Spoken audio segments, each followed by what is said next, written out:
In the name of the Father, and the Son, and the Holy Spirit, one God. Amen. Come and see. That's what Philip said to Nathanael. Come and see. And he could see because Christ was a real human being. Walked on this earth just like the rest of us. Had all of our human nature. And because he's a real human being, we can make a depiction of him. An image. That's not Christ. I guarantee you, that's not Christ. That's an image of Christ. An icon of Christ. And what does that mean? That means that we can always relate to Christ. Now, us in the modern age, we have an advantage over the ancients. The ancient people, about the only pictures they ever saw were of emperors and heroes. But they knew when they looked at a picture of the emperor, that's not really the emperor, he's in Rome. But you could still depict it and not be confused. But what did the people in Rome, in the Roman Empire, have to do? They had to honor the picture of the emperor, even though the emperor might never come to where they are.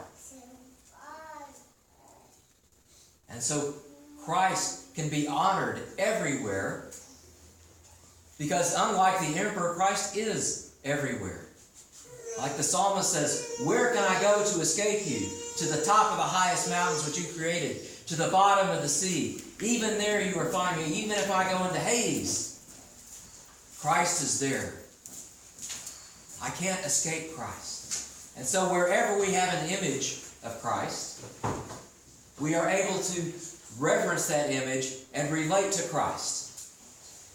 Now, if you have a picture in your wallet of your children, your wife, your husband, your grandchildren, you don't get confused about whether that picture in your wallet is really your grandchild. But when you look at it, you certainly remember your grandchild. When you look at it, you look at that with love. I love my grandchild. Here's her picture. And that's what we do when we look at the image of Jesus Christ. And so for all of us, throughout all the ages, each one of us can respond to the command, come and see, because Christ came for us so that we might see him. And unfortunately, not everybody in the world believes that. The Muslims, when they first came on the scene in the late 600s, they believed that it was improper to make an image of anything, not even animals. There's only like one or two images that come from early Islamic art, and they were not public. They weren't big things. But which is why when you look at Islamic art, it looks like all swirls and stuff. That's letters, the Islamic alphabet. All those things that you see that's art are actually sayings. So when you look at the Taj Mahal and see all the scroll work, that's sayings that someone carved into the rock. And because of that, and remember, they took over parts of the Christian world. They took Jerusalem. They took Syria, and they took Mesopotamia. And later they took Egypt. And because of that, there was fighting between the Romans and the Muslims. And the people that were the strongest, who were the best fighters, were those who grew up learning to fight the Muslims. But that means they were growing up in those provinces that touched where the Muslims were. They knew they were going to have to fight for their lives, and they did.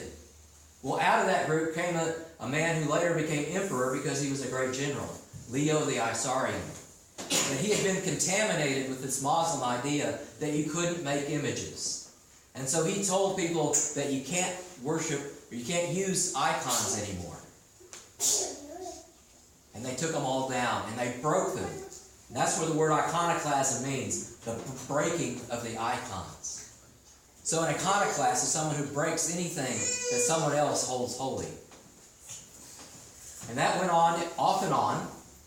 It wasn't solid, but for about a century and a half, there were very many iconoclastic emperors. And finally, there was an emperor who died, and he was another one of the iconoclasts. But his wife, his widow, the queen mother of their son, after his death on the first Sunday of Great Lent, which this is for us, she went to the cathedral with an icon of Mary, the Virgin, and she reverenced it and kissed it in front of the Patriarch of Constantinople. And after her, all the people came and followed that. And so we remember that today. And so at the end of this service, we're going to have a procession of icons. And we have some extras if you didn't bring your own, if you want to. If you don't want to take part of the procession, that's fine too. If you want to reverence the icons to imitate the Empress, you can do that.